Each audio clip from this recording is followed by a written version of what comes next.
Saludo muy cordial, mis hermanos y hermanas. Es un placer verles aquí en un viernes por la tarde, ya a punto de comenzar el sábado. No hay mejor lugar donde estar para comenzar el sábado que en la casa del Señor. En un momento vamos a tener una palabra de oración para pedir que el Señor bendiga nuestro estudio. Vamos a estudiar en los dos temas de esta tarde la iglesia de Filadelfia. Y luego entonces mañana estudiaremos dos temas sobre el mensaje a la Odisea. Y finalmente nuestro último tema será el glorioso triunfo de la iglesia.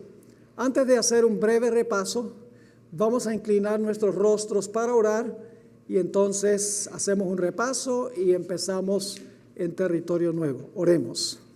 Nuestro Padre y nuestro Dios, qué maravilloso eres. Nos has dado el libro de Apocalipsis para que nada nos tome por sorpresa.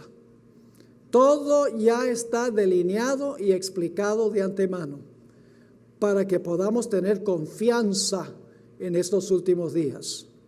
Pedimos al estudiar este tema en este momento que tu Santo Espíritu nos acompañe. Abre nuestras mentes para entender, nuestros corazones para recibir y capacítanos también para proclamar las maravillas que tú eres. Te lo imploramos en el precioso nombre de Cristo, nuestro amante Salvador. Amén.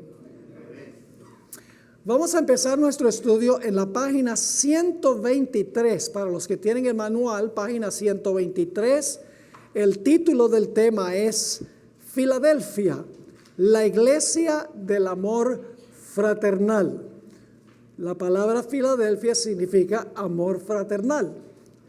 Ahora, antes de leer el pasaje o el mensaje a la iglesia de Filadelfia, que es uno de los mensajes largos que encontramos en cuanto a las 7 iglesias, quiero hacer un repaso de lo que hemos estudiado para beneficio de aquellos que posiblemente no han podido estar con nosotros durante todas las presentaciones.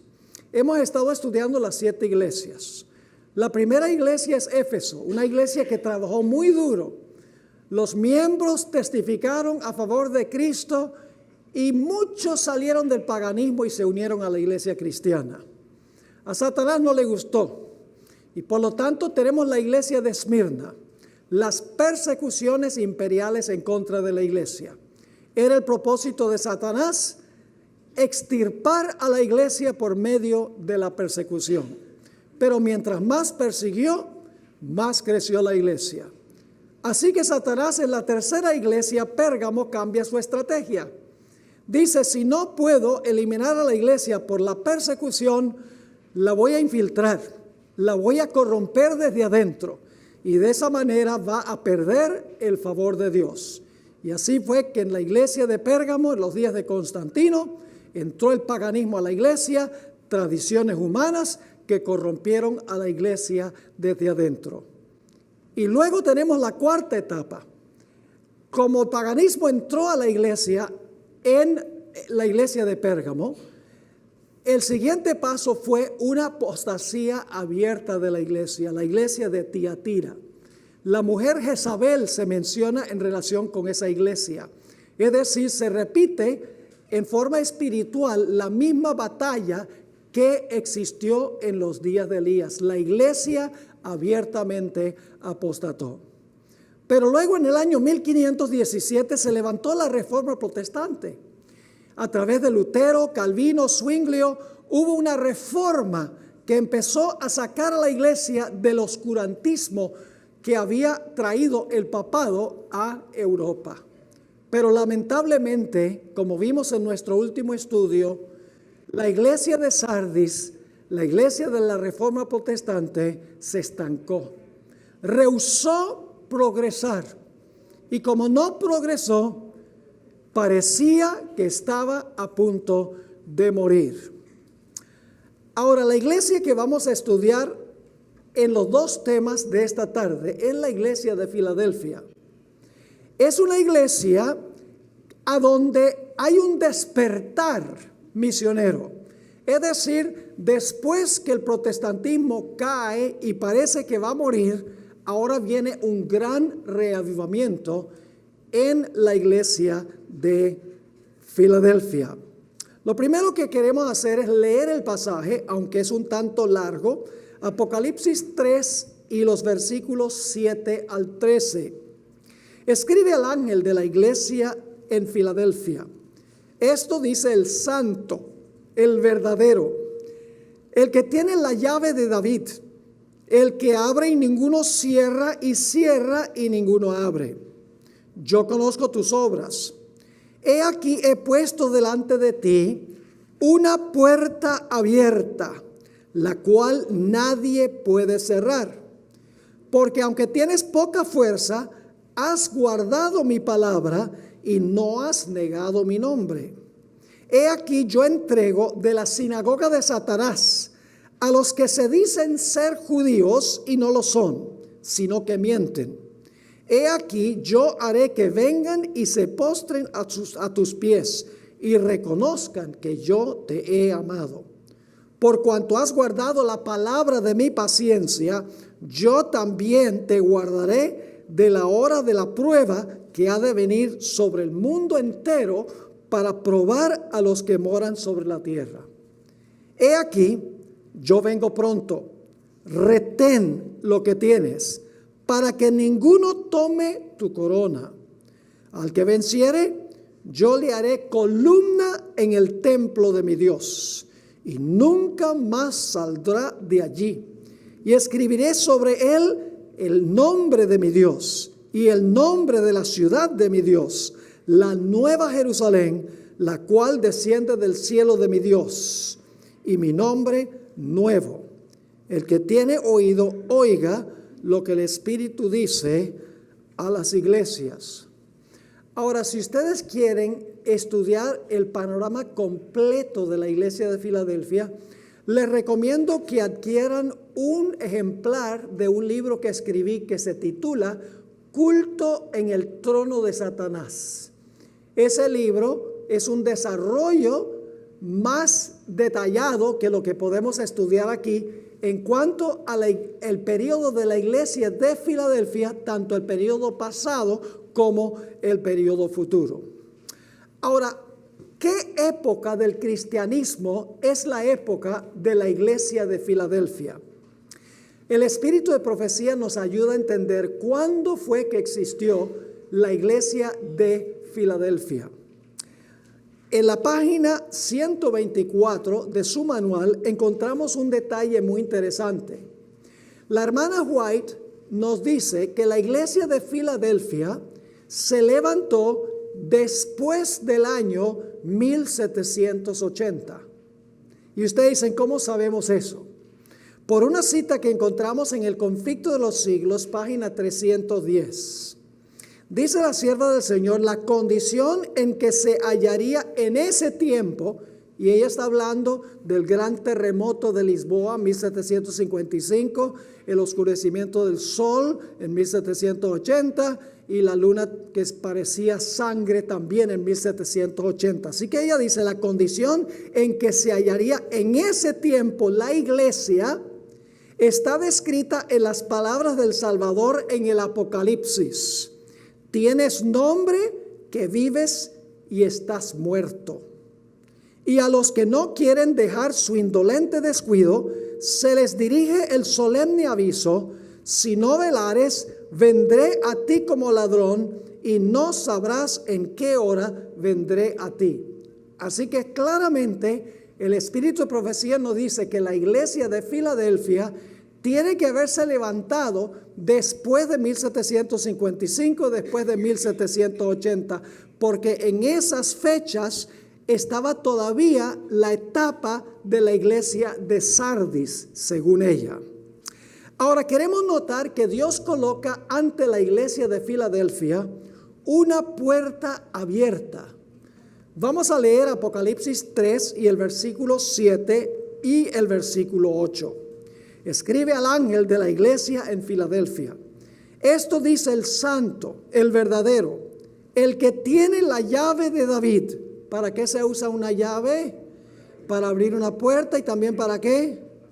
para trancar la puerta. Así que dice, el que tiene la llave de David, el que abre y ninguno cierra, y cierra y ninguno abre. Es decir, hay una puerta que se va a abrir y hay una puerta que se va a cerrar. El versículo 8 dice, yo conozco tus obras. He aquí, he puesto delante de ti una ¿qué? Una puerta abierta, la cual nadie puede cerrar, porque aunque tienes poca fuerza, has guardado mi palabra y no has negado mi nombre. Así que Dios coloca delante de la iglesia de Filadelfia una puerta abierta. Y la pregunta clave es, ¿a dónde conduce esa puerta abierta? Porque una puerta no existe sola, una puerta conduce a un lugar. Claramente la puerta que se abre conduce a cierto sitio. La pregunta clave es, ¿a dónde específicamente? En realidad es la puerta que conduce al lugar santísimo. Es decir, la iglesia de Filadelfia ve una puerta abierta y hay una puerta también que está a punto de cerrarse. Está a punto de cerrarse la puerta del lugar santo y está en el proceso de abrirse la puerta del lugar santísimo. Ahora quiero que miren este siguiente párrafo que encontramos en la página 124. El movimiento milerita que anunció el clamor de medianoche de 1844 cumplió parcialmente esta profecía de la puerta abierta. Es decir, el movimiento milerita solo cumplió parcialmente esta profecía que acabamos de leer de la puerta abierta. Pero el cumplimiento final, y esto lo vamos a estudiar en nuestro segundo tema hoy, el cumplimiento final y más amplio ocurrirá en el futuro con aquellos que estarán vivos cuando el Señor Jesucristo regrese en poder y gloria. La iglesia de la Odisea no existirá cuando Jesús venga por segunda vez. Es una iglesia tibia. Y la iglesia tibia será vomitada de la boca de Jesús. Es lo mismo que decir que la iglesia será zarandeada. Solo los calientes se salvarán.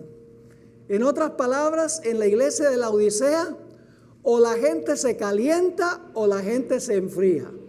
Los calientes reciben el sello de Dios y los fríos recibirán la marca de la bestia. Cuando Cristo venga no habrá una iglesia tibia. Todos habrán decidido ponerse del lado del Señor o del lado de Satanás. No existirá la iglesia de la Odisea. Los fieles en la iglesia de la Odisea, los que se calienten, van a estar en la condición de la iglesia de Filadelfia. Recuerden eso porque lo vamos a estudiar en nuestro próximo tema. Ahora vamos a ver qué dice el espíritu de profecía sobre la puerta abierta. ¿Cuál es la puerta que se abrió? En el libro Primeros Escritos, página 42, la sierva del Señor deja muy en claro cuál fue la puerta que se abrió ante la sexta iglesia. Tiene que ser hacia el final de la historia, si es la sexta, ¿verdad que sí? Tiene que ser después del periodo papal, después de la reforma protestante, tiene que levantarse la iglesia de Filadelfia. Ya tiene que ser más adelante en la historia, porque es la penúltima iglesia que se menciona. Ahora, fíjense lo que dice el espíritu de profecía.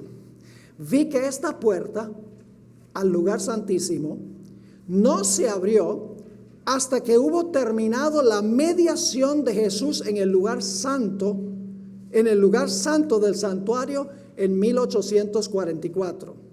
Entonces Jesús se levantó y ¿qué hizo? Cerró la puerta del lugar santo. ¿Y luego qué hizo? Abrió la que da al Santísimo y pasó detrás del segundo velo a donde está ahora al lado del arca y a donde llega la fe de Israel ahora. Vi que Jesús había cerrado la puerta del lugar santo y nadie podía abrirla, y que había abierto la puerta que da acceso al lugar santísimo y nadie puede cerrarla. y que desde que Jesús abrió la puerta que da al lugar santísimo, que contiene el arca, los mandamientos han estado brillando hacia los hijos de Dios, y estos son probados acerca de la cuestión del sábado. Es decir, cuando se abrió el lugar santísimo, la gente vio el arca del pacto y dice, wow, en el arca estaba la ley, y en el centro de la ley estaba el sábado. Por eso es que los pioneros de la iglesia adventista, cuando entraron con Jesús en 1844, inmediatamente vieron que la ley de Dios todavía está vigente y que el sábado todavía es el día de reposo, porque en el arca del pacto está la ley y está el sábado. Ahora quiero que noten otro versículo que corrobora lo que dice el espíritu de profecía. Noten lo que dice Apocalipsis 11:19. ¿Cuál es la puerta que se abrió? Dice en ese versículo, Apocalipsis 11:19, y el templo de Dios fue ¿qué? Abierto en el cielo. ¿Y qué se vio cuando se abrió el templo en el cielo?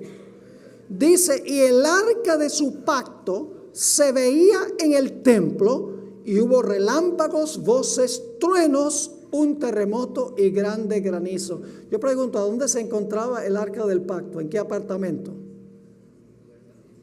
En el lugar santísimo. Así que, ¿cuál es la puerta que se abre ante la iglesia de Filadelfia? Es la puerta del lugar santísimo, porque dice, el templo de Dios fue abierto en el cielo y se ve ¿qué cosa? El arca del pacto.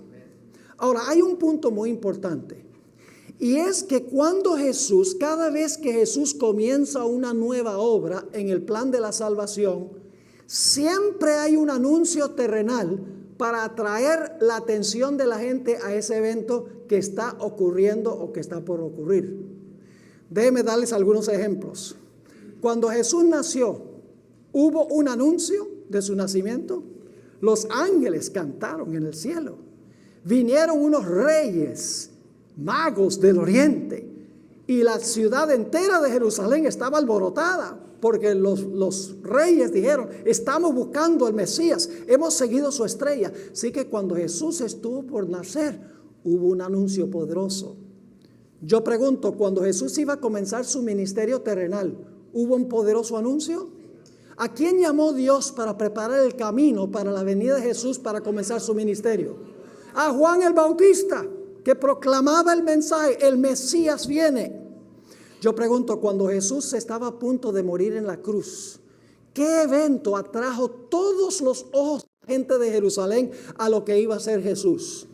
La entrada triunfal de Jesús a Jerusalén enfocó todos los ojos en Jesús. Yo pregunto, cuando Jesús resucitó, ¿hubo un poderoso anuncio de su resurrección? Sí, los que resucitaron con él, dice la Biblia, que fueron a la ciudad y testificaron en cuanto a su resurrección. En el día del Pentecostés hubo un poderoso anuncio.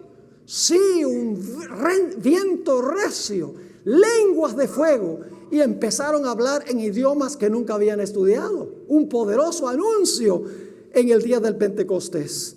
Yo pregunto entonces, ¿creen ustedes que cuando Jesús iba a comenzar el juicio en el lugar santísimo, que se esperaría que también hubiese un anuncio terrenal? ¿Quiénes fueron los que anunciaron la hora de su juicio ha llegado? ¿El movimiento qué? El movimiento millerita, el movimiento de Guillermo Miller, entre muchos otros, proclamaron la idea de que la hora del juicio había llegado. ¿De qué valdría que Jesús comenzara una nueva obra en el lugar santísimo si nadie en la tierra lo sabía? Dios llamó al movimiento millerita para atraer la atención del mundo al juicio que iba a comenzar, el juicio de los que habían muerto en Cristo. Aun cuando los milleritas estaban equivocados en cuanto al evento, estaban correctos en lo que respecta el tiempo. El 22 de octubre de 1844.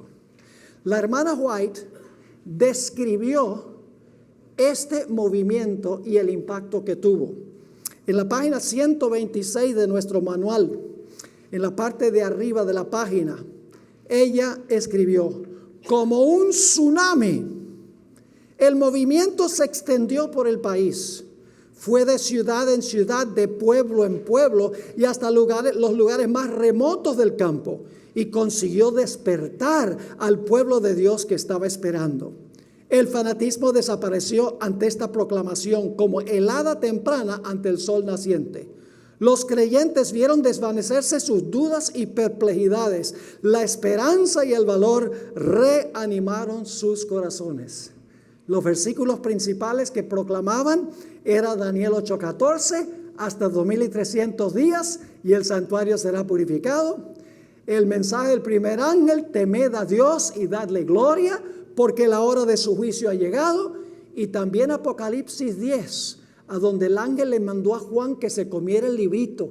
Iba a ser dulce en la boca y amargo en el vientre. Como la experiencia de los mileritas fue dulce al comienzo, pero luego cuando Cristo no vino, se tornó amarga. Estos eran los textos que los mileritas usaron para traer este gran despertar.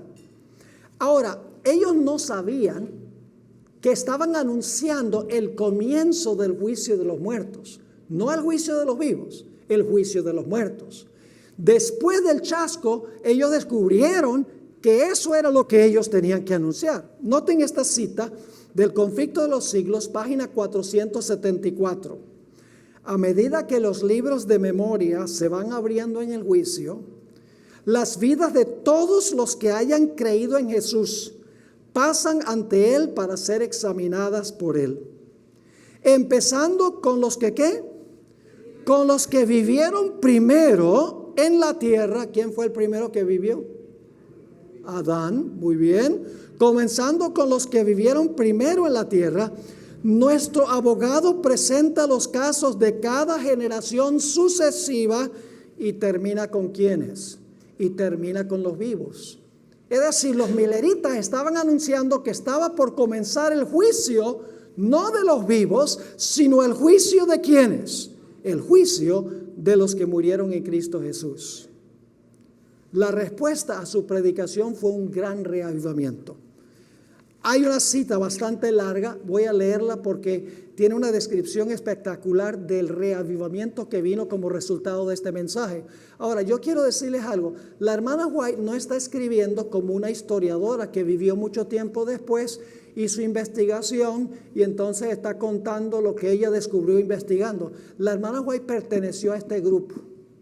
Fue testigo ocular. Por eso es que yo leo las citas del Espíritu de Profecía, porque ella perteneció a esa iglesia. ¿Quién mejor para describir este periodo que ella? Porque ella vivió durante este periodo. Ahora, fíjense, esta cita es un tanto larga.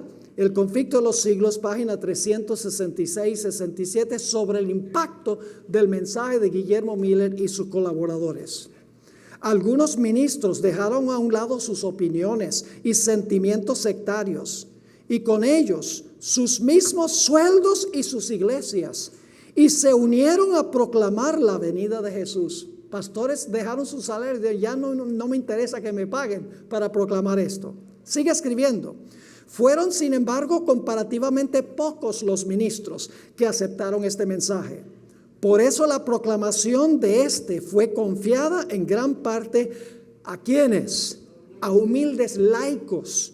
Los agricultores abandonaron sus campos, los artesanos sus herramientas, los comerciantes sus negocios, los profesionales sus puestos.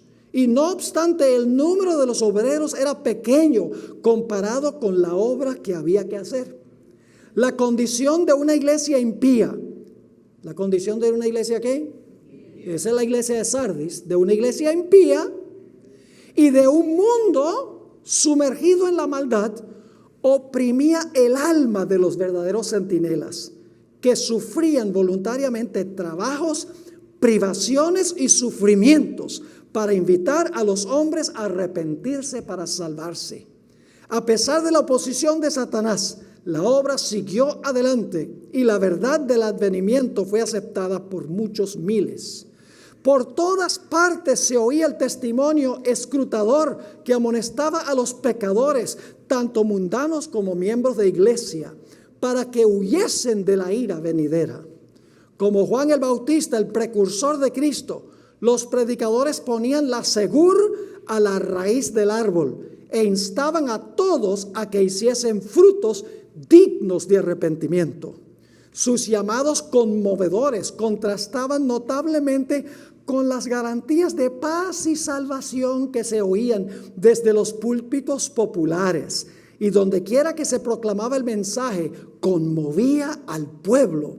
El testimonio sencillo y directo de las Sagradas Escrituras, inculcado en el corazón de los hombres por el poder del Espíritu Santo, producía una fuerza de convicción a la que solo pocos podían resistir. Personas que profesaban cierta religiosidad fueron despertados de su falsa seguridad. Discernieron su apostasía, su mundanalidad y su poca fe, su orgullo y su egoísmo. Muchos buscaron al Señor con arrepentimiento y humillación.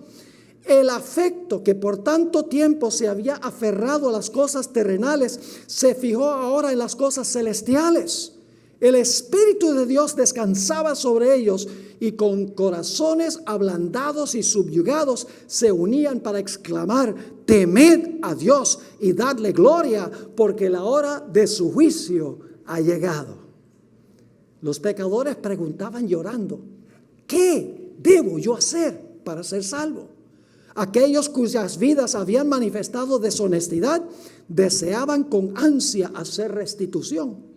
Todos los que encontraban paz en Cristo ansiaban ver a otros participar de la misma bendición.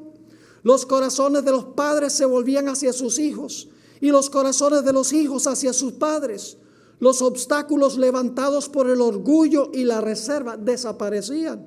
Se hacían sentidas confesiones y los miembros de la familia trabajaban por la salvación de los más cercanos y los más queridos. A menudo se oían voces de ardiente intercesión. Por todas partes había almas que con angustia luchaban con Dios. Muchos pasaban toda la noche en oración para tener la seguridad de que sus propios pecados eran perdonados o para obtener la conversión de sus parientes o vecinos. ¿Cómo les parece ese reavivamiento? Espectacular. La iglesia ahora, Filadelfia, se reavivó. La iglesia. Ahora empezaron a proclamar con poder la palabra del Señor. Una iglesia de amor fraternal. La sierva del Señor también cita en el libro Conflicto de los Siglos a un individuo, un historiador con el nombre de Bliss. Y quiero leerles esa cita al pie de la página 127. Este es otro individuo, no es la hermana White la que está hablando aquí, es un individuo que participó de ese evento y la hermana White está citando la descripción que él dio. Produjo en todas partes el más profundo escudriñamiento del corazón y humillación del alma ante el Dios del alto cielo. Ocasionó un gran desapego de las cosas de este mundo. Hizo cesar las controversias y animosidades e impulsó a confesar los malos procederes y a humillarse ante Dios y a dirigirle súplicas penitentes y de corazón quebrantado para obtener el perdón. Causó humillación personal y prostración del alma, cual nunca las habíamos presenciado hasta entonces. Como el Señor lo dispusiera por boca del profeta Joel, para cuando el día del Señor estuviese cerca, produjo un desgarramiento de los corazones y no de las vestiduras, y la conversión al Señor con ayuno, lágrimas y lamentos. Como Dios lo dijera por conducto de Zacarías, un espíritu de gracia y oración fue derramado sobre sus hijos. Miraron a aquel a quien habían traspasado. Había gran pesar en la tierra y los que estaban esperando al Señor afligían sus almas ante Él.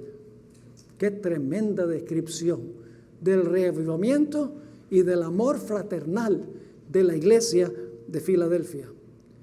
La hermana White tuvo algo muy interesante que decir en cuanto a este movimiento. Leamos esa cita en el Conflicto de los Siglos, página 398. Entre todos los grandes movimientos religiosos habidos desde los días de los apóstoles, fíjense, todos los movimientos desde los días de los apóstoles, ninguno resultó más libre de imperfecciones humanas y engaños de Satanás que el del otoño de 1844. Ahora mismo, después del transcurso de muchos años, todos los que tomaron parte en aquel movimiento y han permanecido firmes en la verdad, sienten aún la santa influencia de tan bendita obra y dan testimonio de que ella era de Dios. Pero había mucha oposición. ¿Recuerdan que la iglesia de Filadelfia se menciona la sinagoga de Satanás, los que se decían ser judíos y no lo eran? Ahora no estamos hablando de judíos literales, estamos hablando de judíos espirituales, los que profesan ser cristianos pero en realidad no lo son. Noten Apocalipsis el capítulo 3 y el versículo 9. He aquí, yo entrego de la sinagoga de Satanás a los que se dicen ser judíos y no lo son, sino que mienten. He aquí, yo haré que vengan y se postren a tus pies y reconozcan que yo te he amado. Eso no sucedió con el movimiento milerita. Los enemigos no hicieron eso. Por eso hay una aplicación futura de esto. Ahora, las iglesias protestantes caídas, es decir, la iglesia de Sardis, que estaba a punto de morir, habían rehusado progresar más allá de la reforma protestante. Y en 1844 se habían degenerado aún más, hasta caer bajo la influencia de Satanás.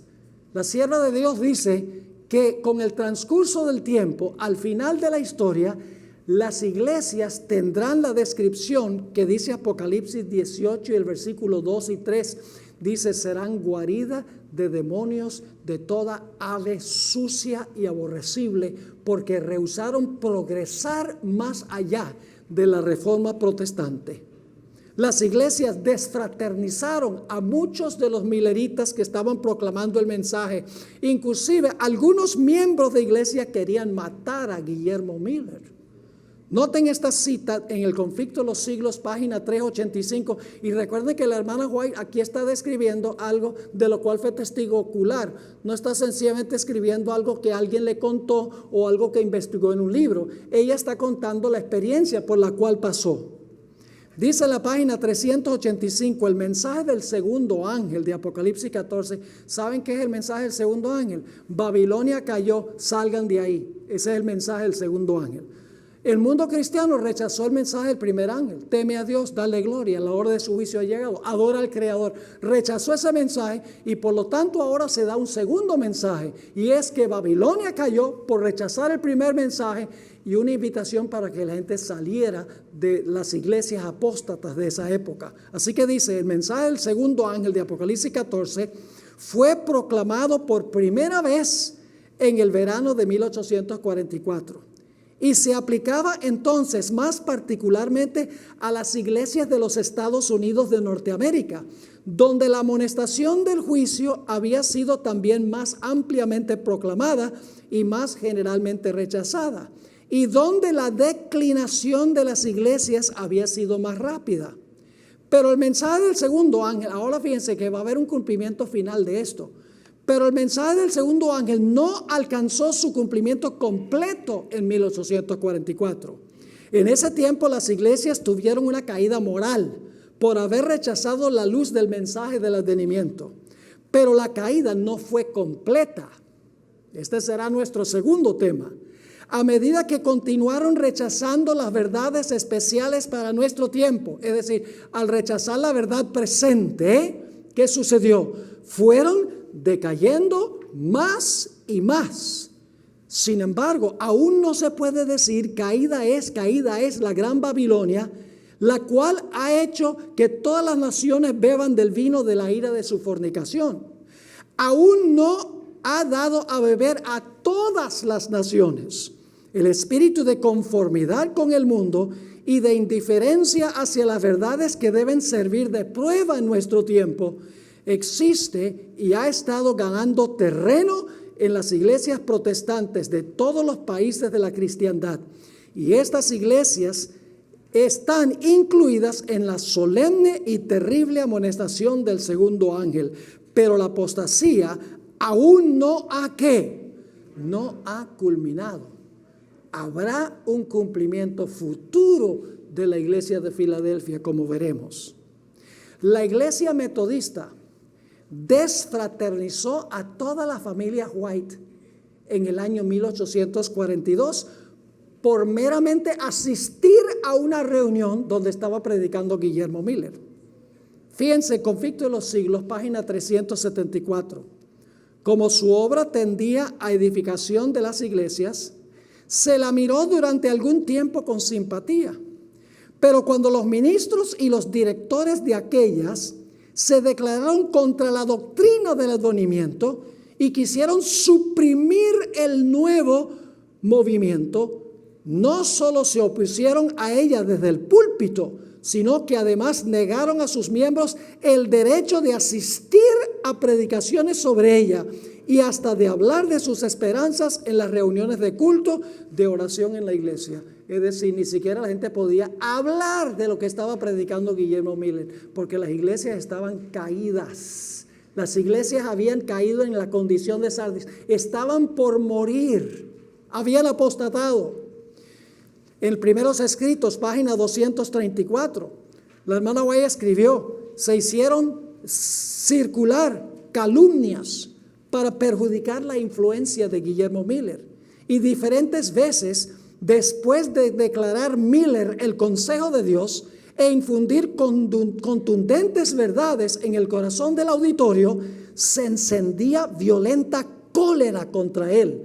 Y al salir del lugar de la reunión, le acechaban algunos para quitarle la vida. Pero Dios envió ángeles para protegerlo y le salvaron de manos de las enfurecidas turbas.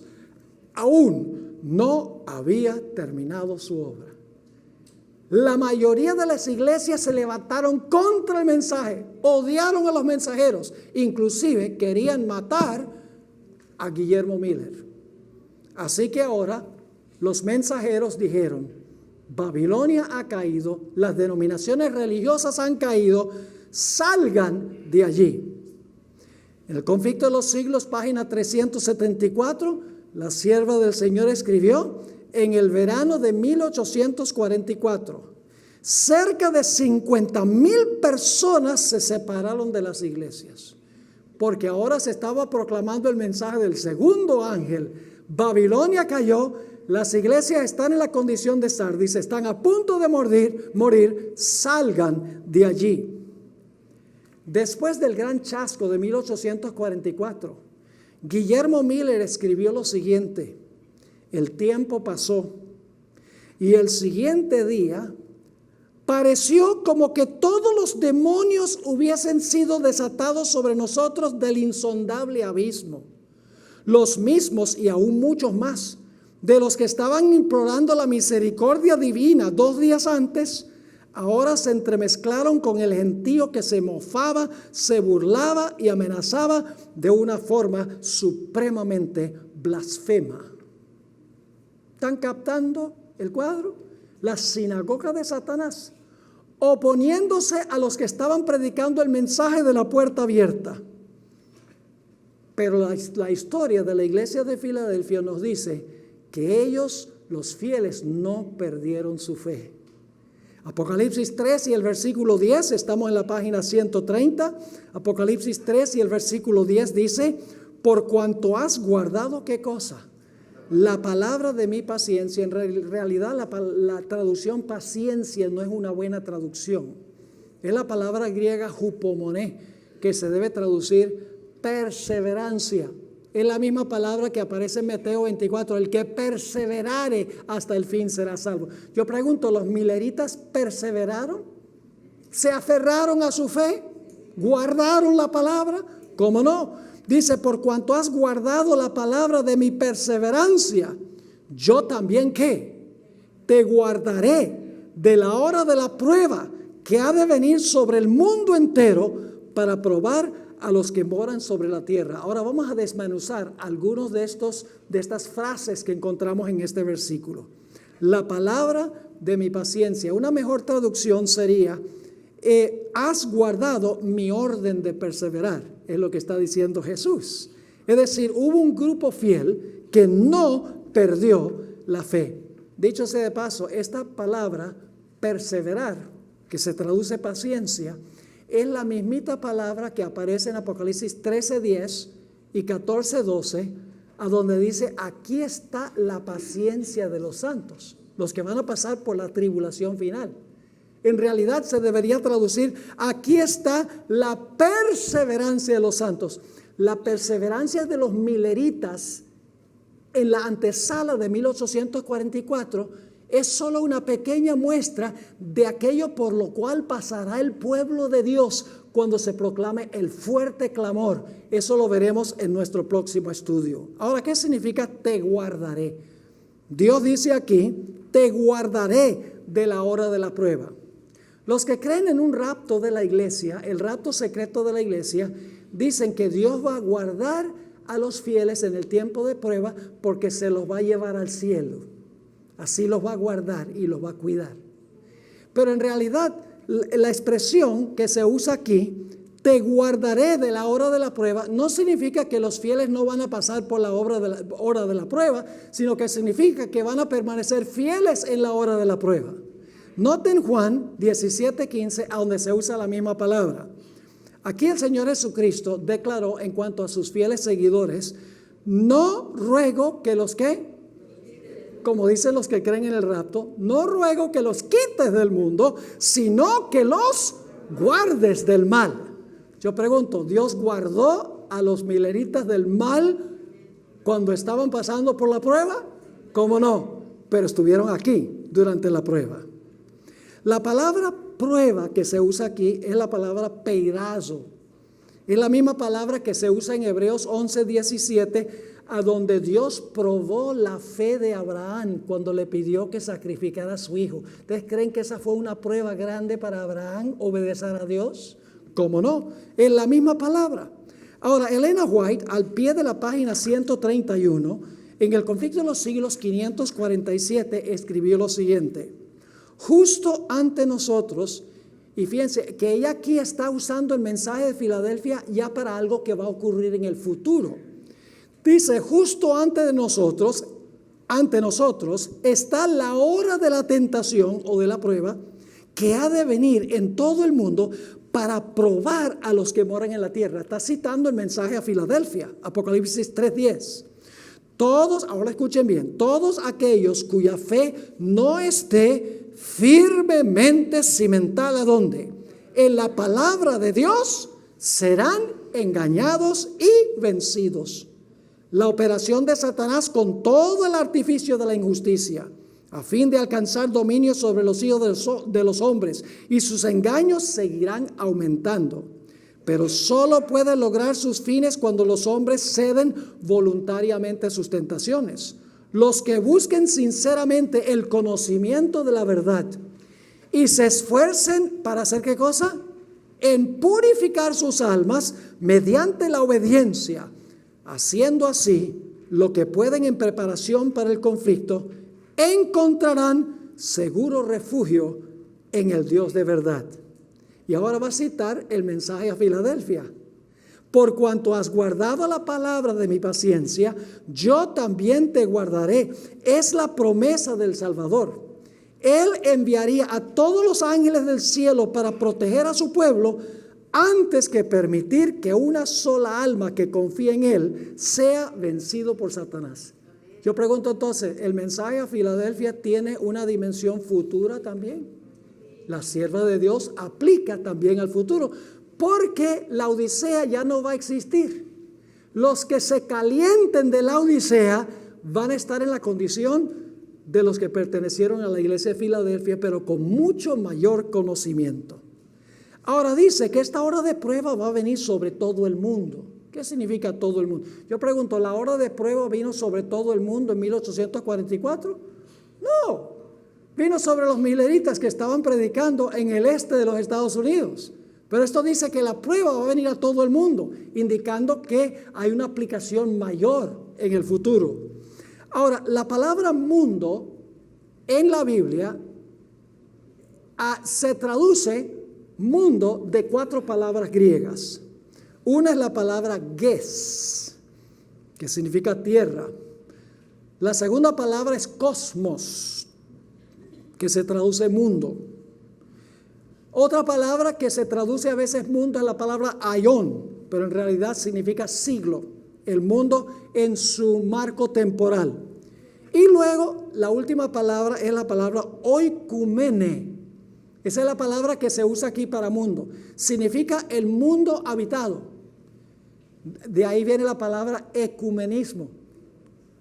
Son 2 palabras. Oikumene, oikos es casa y mene es morar. Significa morar en la misma casa. Eso es lo que está haciendo Francisco I. Está yendo a todas las religiones para que estén todos en la misma casa. ¿Ve? Ese es el ecumenismo. Es decir, este mensaje va a ir a toda la tierra habitada. La hora de prueba va a ser en toda la hora, todo el mundo habitado. Dice, para probar a los que moran en la tierra.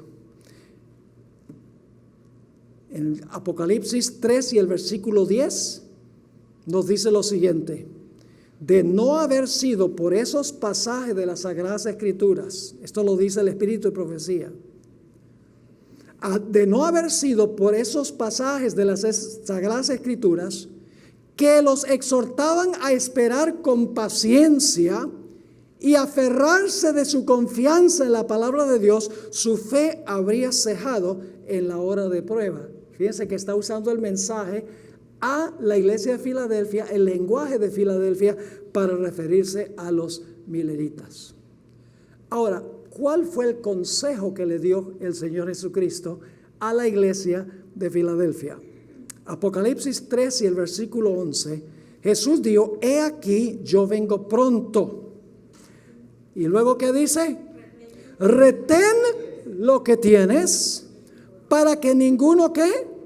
Para que ninguno tome tu corona. Ahora, ¿qué significa eso? Vengo presto. ¿La gran tribulación final va a durar muchísimo tiempo? No. Cuando el pueblo de Dios esté pasando por ese periodo, dice en Mateo 24:22, usted lo tiene aquí en su manual, Mateo 24:22, si aquellos 10 días de la tribulación no fuesen, ¿qué? Acortados, nadie sería salvo, mas por causa de los escogidos, aquellos días serán, ¿qué? Acortados. En Isaías 54 y el versículo 8, Dios declaró en cuanto a su pueblo: con un poco de ira escondí mi rostro de ti. ¿Por cuánto tiempo? Por un momento, pero con misericordia eterna tendré compasión de ti, dijo Jehová tu Redentor. Retén lo que tienes. Saben que muchos de los que habían aceptado el mensaje de Guillermo Miller abandonaron el movimiento. Solo un pequeño grupo retuvo lo que tenía. Ahora, ¿qué significa que nadie tome tu corona? ¿Cómo otra persona puede tomar nuestra corona? Tienen aquí un ejemplo en el manual que nos ilustra lo que sucede si nosotros no retenemos lo que hemos creído y lo que tenemos. Los miembros de la iglesia de Filadelfia que no retuvieron lo que tenían, apostataron, y otros tomaron sus coronas. Uno de los que perdió la corona fue un individuo con el nombre de Hazen Foss, un individuo que Dios llamó como profeta antes de llamar a Elena G. de White. Pero Hazen Foss rechazó el mensaje. Foss rechazó el llamado y como resultado la corona que le correspondía a él le será dada a Elena G. de White. Lo interesante es que Hazen Foss un día tuvo una discusión con la hermana White después que él rechazó el mensaje y la hermana White contó su primera visión. Inmediatamente Foss se acordó que era la misma visión que Dios le había dado a él antes. Y fíjense lo que le dijo Hazen Foss a la hermana White.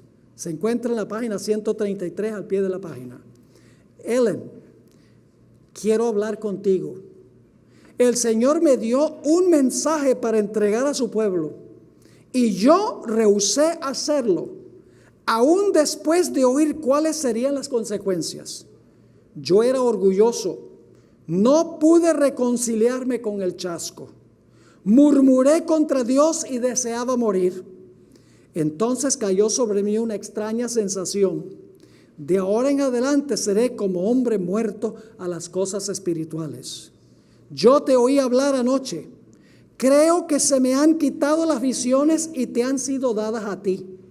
No rehúses obedecer a Dios, pues será a riesgo de tu alma.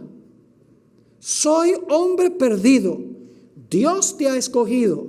Sé fiel en hacer tu obra y la corona que podría haber sido mía será tuya. Wow. Podemos entender un poquito mejor. Retén lo que tienes. Guárdalo. No cedas lo que Dios te ha dado. Ahora, ¿qué promesas dio el Señor Jesucristo a la iglesia de Filadelfia? Apocalipsis 3:12 dice: al que venciere, yo lo haré columna en el templo de mi Dios, y nunca más saldrá de allí. Y escribiré sobre él el nombre de mi Dios y el nombre de la ciudad de mi Dios, la nueva Jerusalén, la cual desciende del cielo de mi Dios, y mi ¿qué? Y mi nombre nuevo. ¿Saben que todas esas promesas que se mencionan en este versículo se le hacen a los 144,000, que son los que van a estar vivos cuando el Señor Jesucristo venga, que van a pasar por la gran tribulación final? Su fe será probada al máximo, pero guardarán la palabra, retendrán lo que tienen en la hora de la prueba que vendrá sobre el mundo. Noten las siguientes citas de la hermana White. Los 144,000 estaban todos sellados y perfectamente unidos. Son los que están vivos cuando Jesús venga. En su frente llevaban escritas estas palabras: Dios, nueva Jerusalén. ¿Es la promesa que Dios le hizo a Filadelfia, sí o no? Sí, Dios, nueva Jerusalén. Y además una brillante estrella con el nuevo nombre de Jesús. ¿Es lo que le prometió a la iglesia de Filadelfia? ¿Un nuevo nombre? ¿Cómo no? Los impíos se enfurecieron al vernos en aquel santo y feliz estado, y querían apoderarse de nosotros para encarcelarnos. Cuando extendimos la mano en el nombre del Señor y cayeron rendidos en el suelo, entonces conoció la sinagoga de Satanás. ¿Se menciona la sinagoga de Satanás en la iglesia de Filadelfia? Sí. Entonces conoció la sinagoga de Satanás, que es el protestantismo apóstata y la iglesia romana apóstata. Reconoció que Dios nos había amado a nosotros, que podíamos lavarnos los pies unos a otros y saludarnos fraternalmente con ósculo santo, y ellos adoraron a nuestras plantas. En el libro de Apocalipsis, el nombre de Dios y la nueva Jerusalén se vinculan con los 144,000, que significa que el mensaje a Filadelfia tiene una aplicación mayor en el futuro con el grupo que pasará por la gran tribulación final. Retendrá lo que tiene, pasará victoriosamente por la hora de la prueba. En otro lugar, Elena White escribió: la única esperanza del hombre se halla en Cristo Jesús. Los mantos puros y santos no han sido preparados para que nos los pongamos después de haber entrado por la puerta de la ciudad. Todos los que entren allí poseerán el manto de la justicia de Cristo, y sobre sus frentes se verá el nombre de Dios.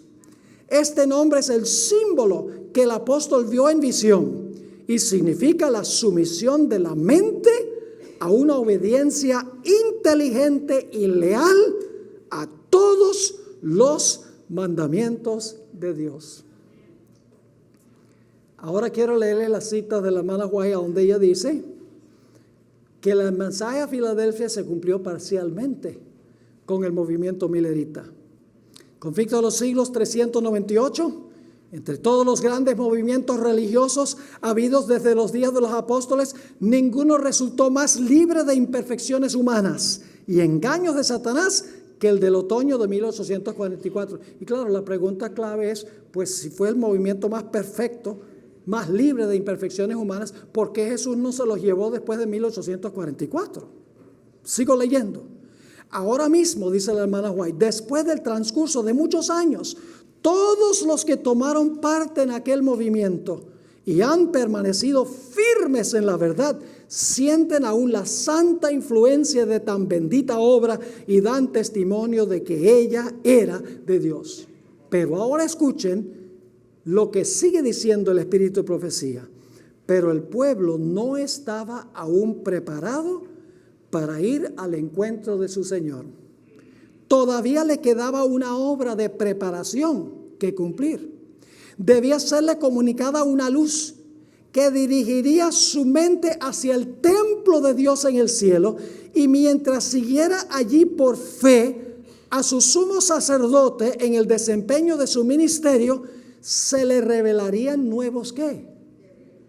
Habían algunos deberes que no estaban cumpliendo. Tenían que entrar al lugar santísimo para entender cuáles eran esos deberes. Eso hablaremos en nuestro próximo tema. Sigue diciendo, había de darse a la iglesia otro ¿qué?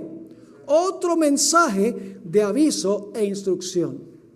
Ahora, en el tiempo que nos queda, voy a sintetizar lo que vamos a ver en nuestro próximo estudio, paralelo a lo que acabamos de ver ahora. Así como el clamor de medianoche en 1844 anunció el comienzo del juicio de los muertos, el fuerte clamor de Apocalipsis 18 anunciará el comienzo del juicio de los que están vivos. Se predicarán todas las verdades que los mileritas desconocían, los deberes que no estaban cumpliendo, la ley, el sábado, el estado de los muertos, el juicio investigador, la reforma pro salud.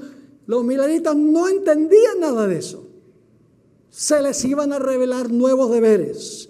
El pueblo de Dios al final de la historia predicará lo que predicaron los mileritas, pero además todo lo que no entendían ellos. Nuevamente Dios derramará el poder del Espíritu Santo en lluvia tardía. Se hará un llamado para que la gente salga de las iglesias apóstatas. Salid de ella, pueblo mío, porque las iglesias se habrán convertido plenamente en la sinagoga de Satanás. Estarán bajo la influencia del maligno. Satanás traerá también un falso reavivamiento en las iglesias apóstatas. El mensaje final polarizará al mundo en dos grupos: los calientes y los fríos. El clero protestante predicará desde los púlpitos en contra del mensaje, pero el pueblo de Dios se mantendrá firme en medio de la más acérrima oposición. El pueblo de Dios lo entregará todo por la causa, como los mileritas. Miles y miles saldrán de Babilonia y se unirán a la causa de Dios, los de la hora undécima. Los 144,000 pasarán por la gran tribulación, su fe será severamente probada y finalmente los fieles heredarán todas las promesas que Dios le dio a la iglesia de Filadelfia. Ese será nuestro próximo tema.